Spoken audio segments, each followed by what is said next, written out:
Lewis and I spent a lot of time playing games together, but he was surprisingly bad at them. He died a lot.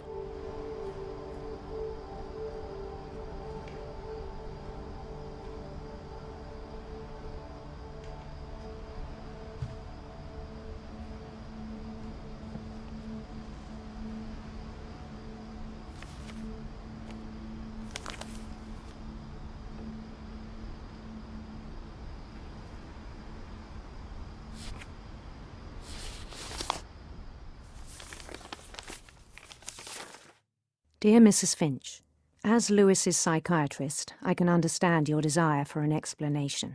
As I see it, the trouble began in January, shortly after we convinced your son to seek treatment for substance abuse. Newly sober, I believe Lewis first noticed the monotony of his daily life.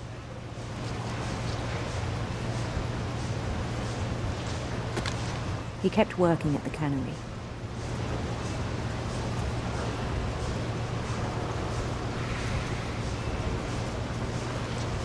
But he withdrew part of himself.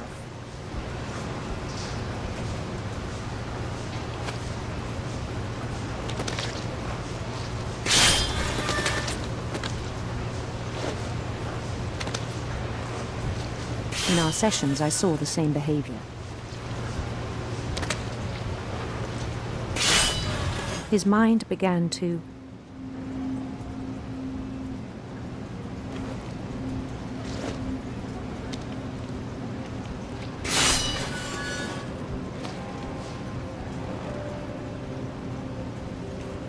wander.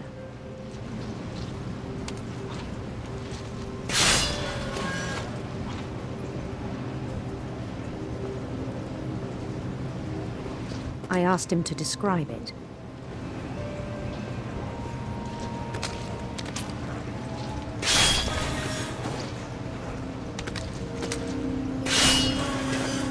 He said he started small, imagining a labyrinth.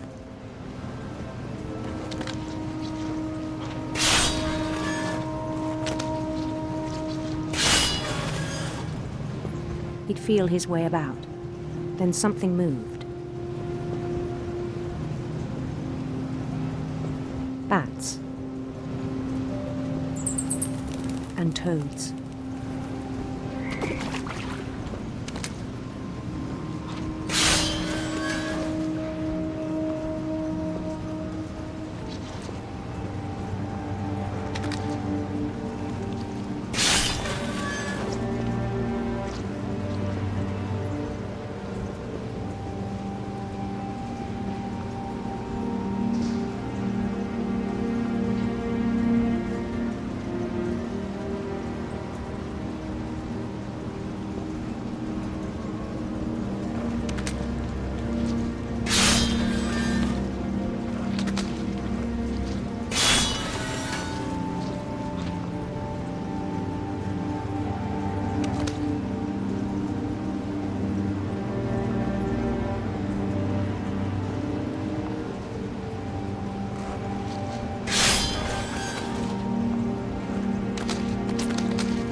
Things that have not names.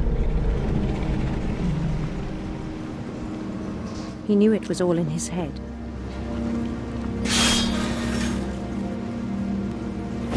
but he took it very seriously. I had hoped he'd find himself.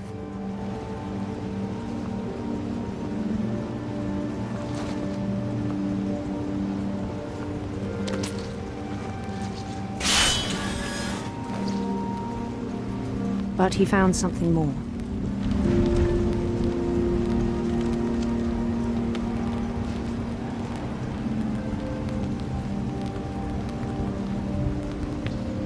I worried about him then. Daydreaming at the cannery, I spoke with his boss. But he said Lewis had become a model employee. Methodical, tireless, focused. Like a whole new Lewis. So I let him go on.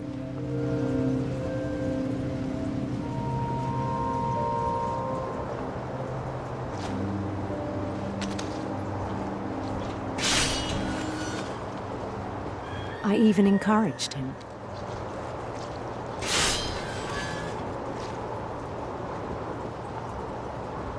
It seemed very promising at first.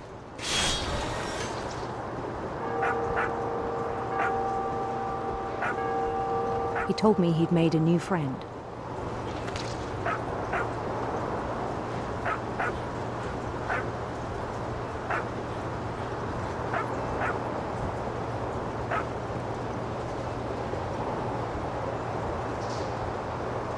On the edge of a city he named Lewis Topia.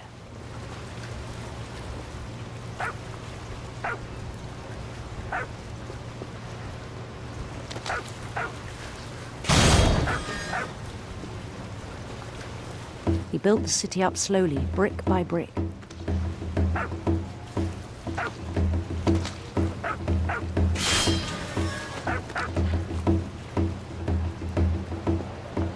Then he made musicians.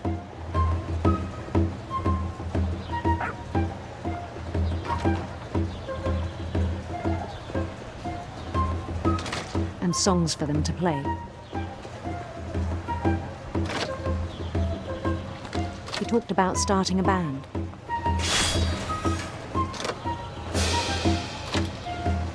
And he was always humming something. Every day his imagination grew stronger.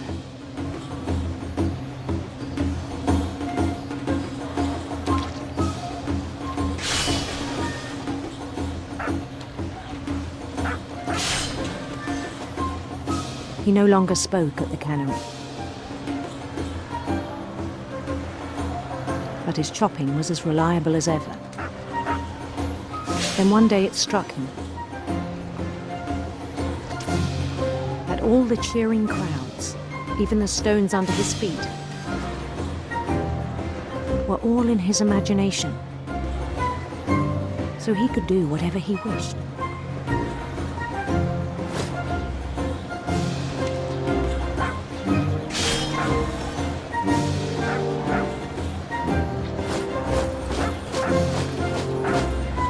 He held an election for mayor. And he won.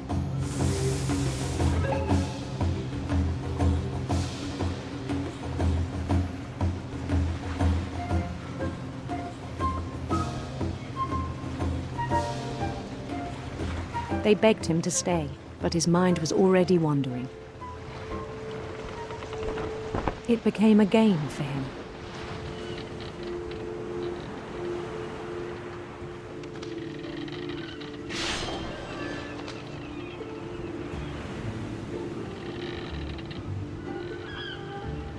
He'd conquer a city, then immediately push on.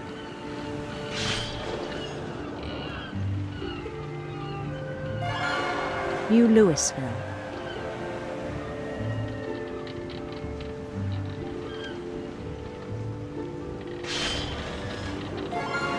St. Louis. He started drifting away from our reality.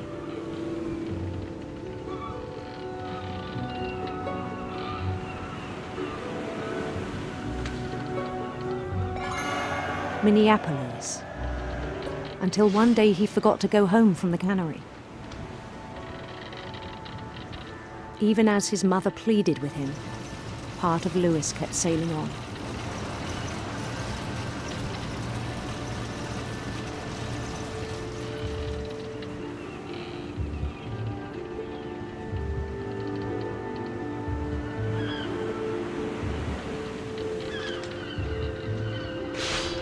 In Lewisburg, he heard rumors of a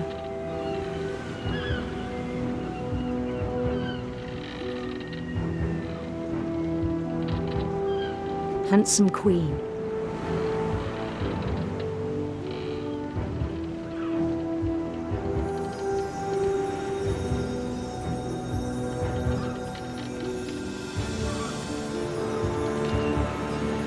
The queen was on her own quest for radiant rainbows.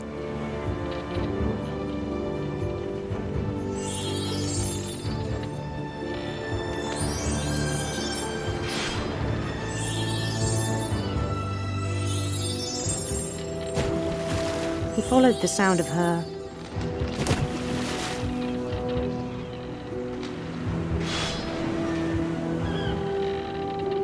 silver harp.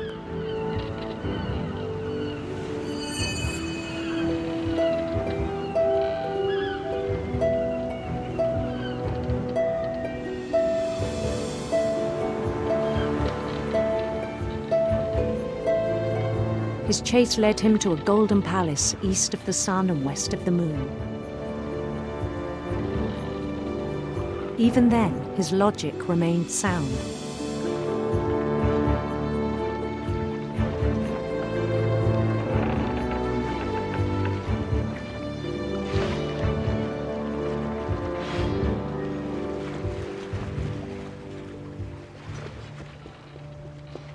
He knew the world was all in his imagination.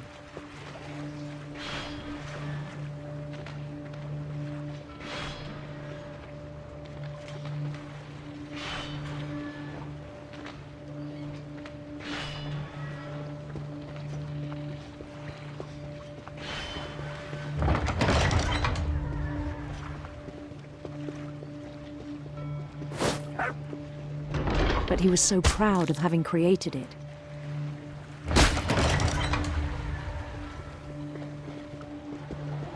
In his own eyes, he'd become something greater than a king.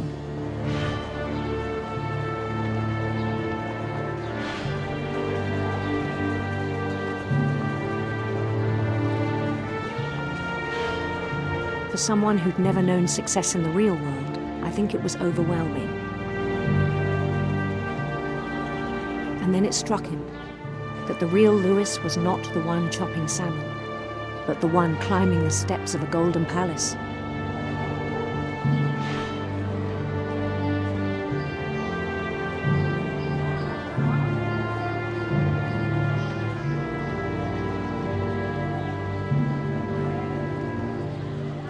My imagination is as real as my body, he told me.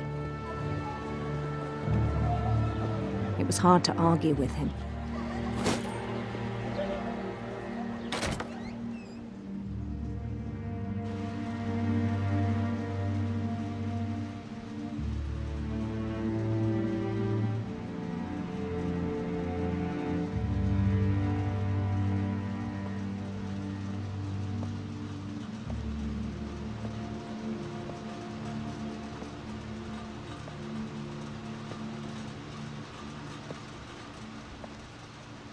He began to forget the world we know.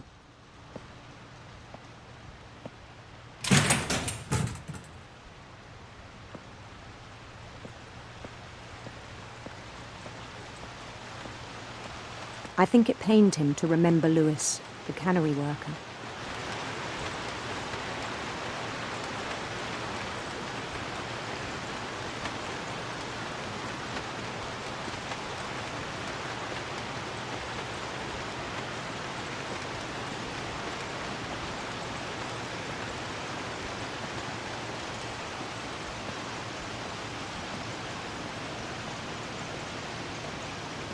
He began to despise the man with a royal contempt.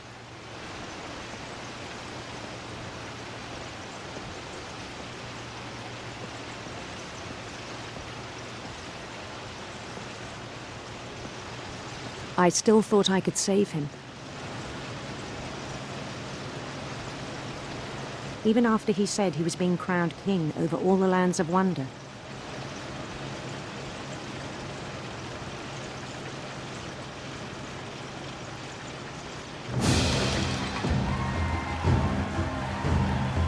The palace would be packed with his companions.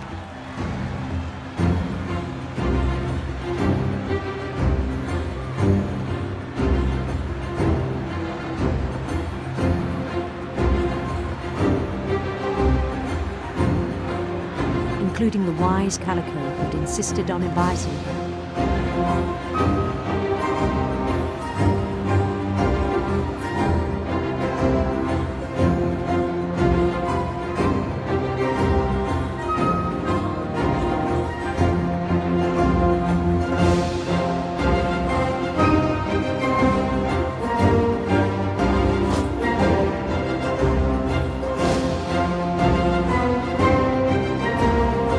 His queen waited, holding his crown.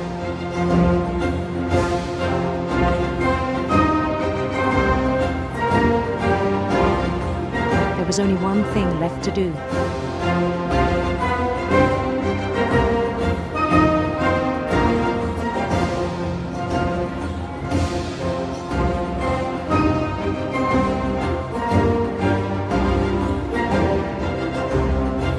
Bend down his head.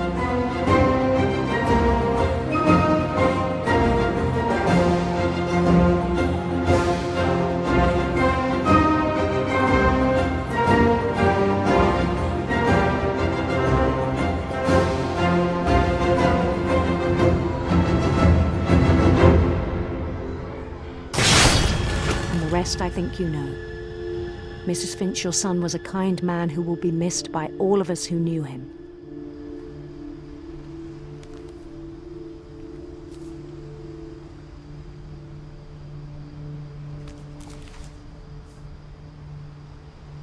My brother was really cool. I wish you could have met him.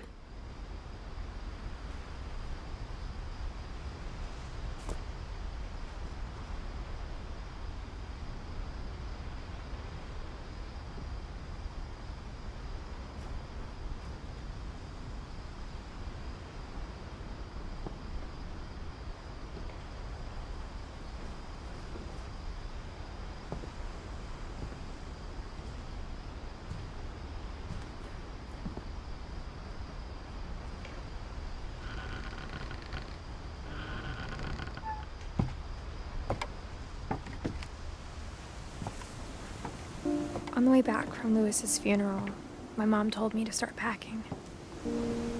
She waited until the day before we left to tell Edie.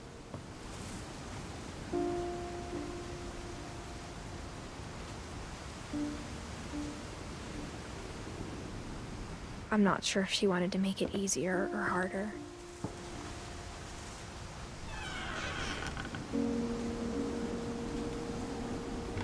I wish we'd stayed.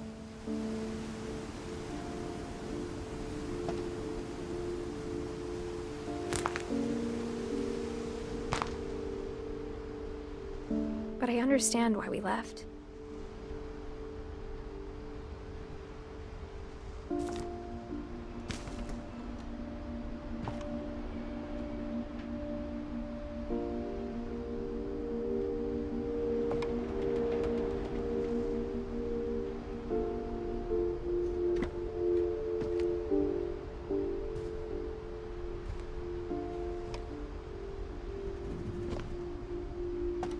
My mom ended up leaving everything behind.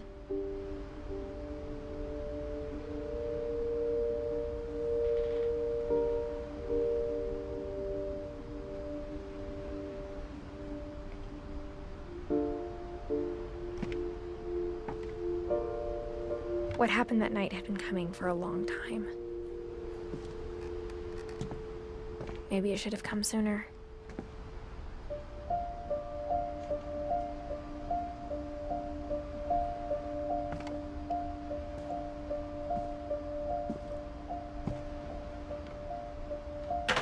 But it had to end one way or another. All that's left now is to tell you about that last night.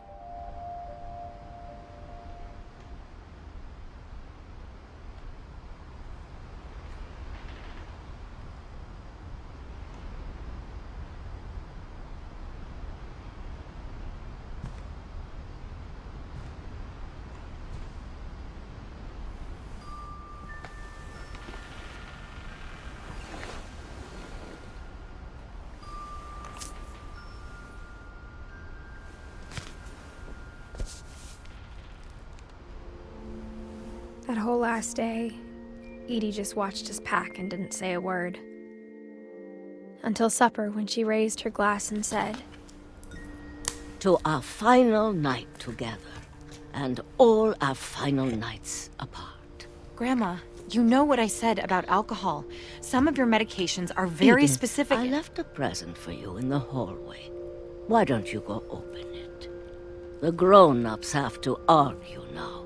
I'm sorry, you're right. We're all leaving tomorrow. Let's just enjoy our last... I'm not leaving. Edith, you're excused.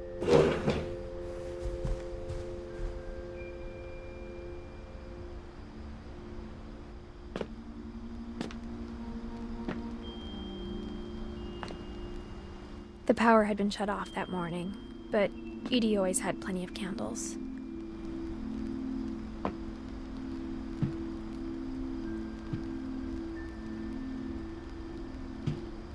When my mom sealed the library, I don't think she knew about the other entrance.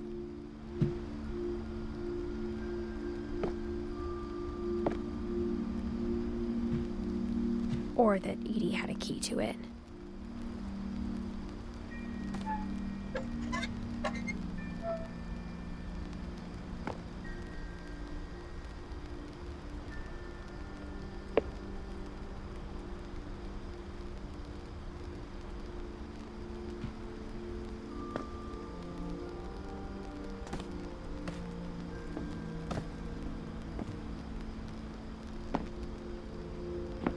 That thing you're afraid of isn't going to end when you leave the house.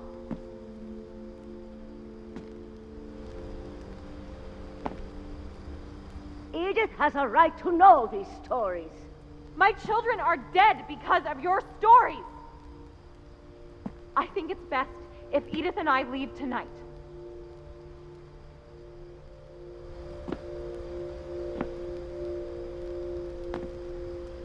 We'll have the nursing home send a van for you in the morning, okay?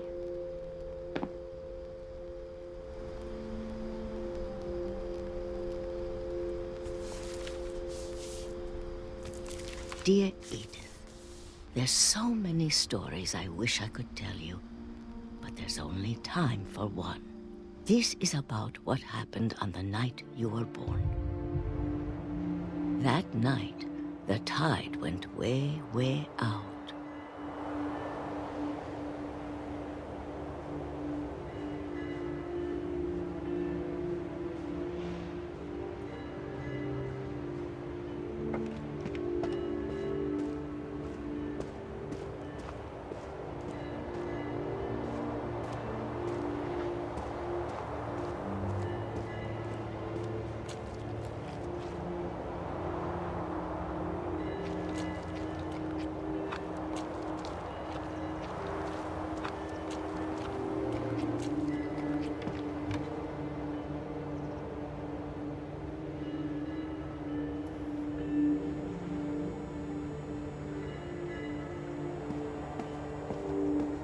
It was the first and last time I ever saw the old house aground. There'd been an earthquake out in the middle of the ocean. They called it the lowest tide in 1,000 years.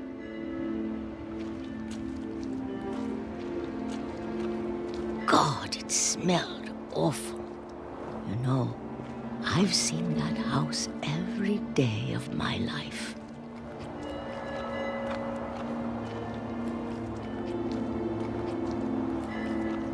But I never thought I'd go back to it.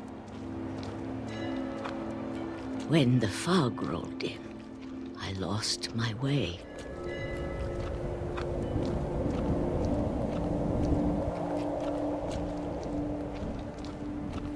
I got turned around.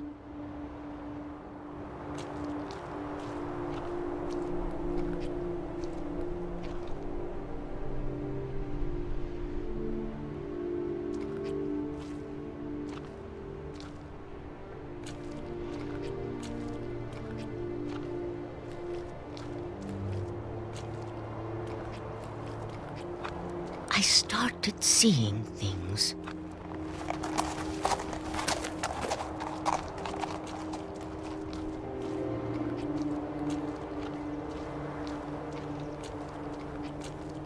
things I'd forgotten had ever existed.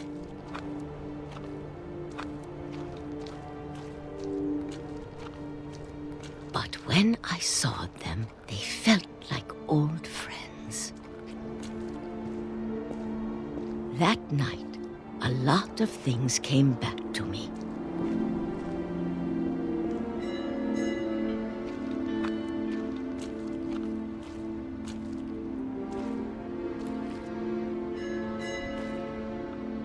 Or maybe I came back to them.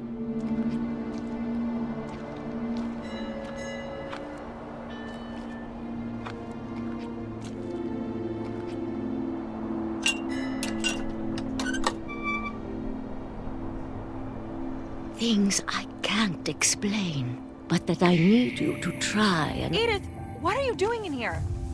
It's mine. Edith! Mom, you're gonna rip it! Let go! I kicked and screamed, but Mom dragged me to the car.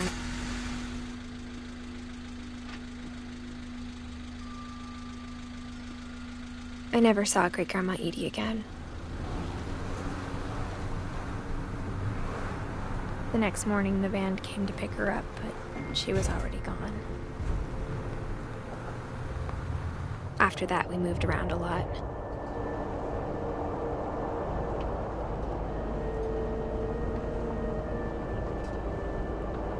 We both tried to make the best of it.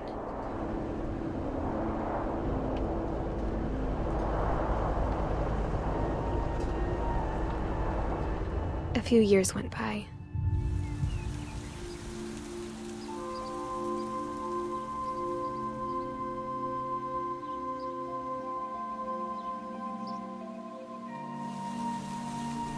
My mom didn't like to talk about it.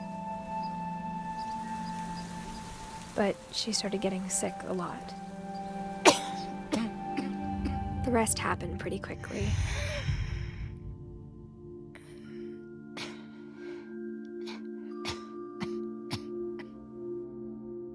She got better for a while, and then she didn't. And then I was alone. The last Finch left alive.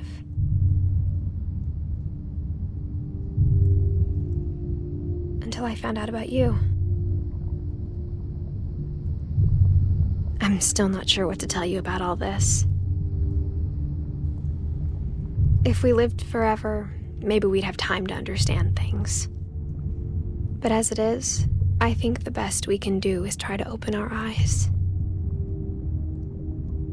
And appreciate how strange and brief all of this is.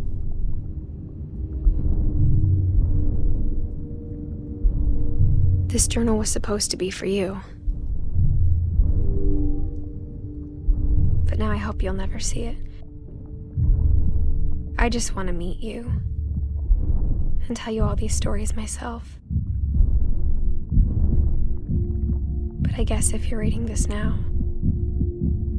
things didn't work out that way.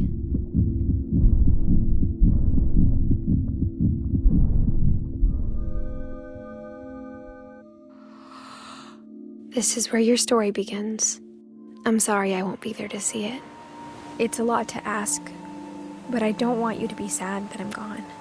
I want you to be amazed that any of us ever had a chance to be here at all. Good luck.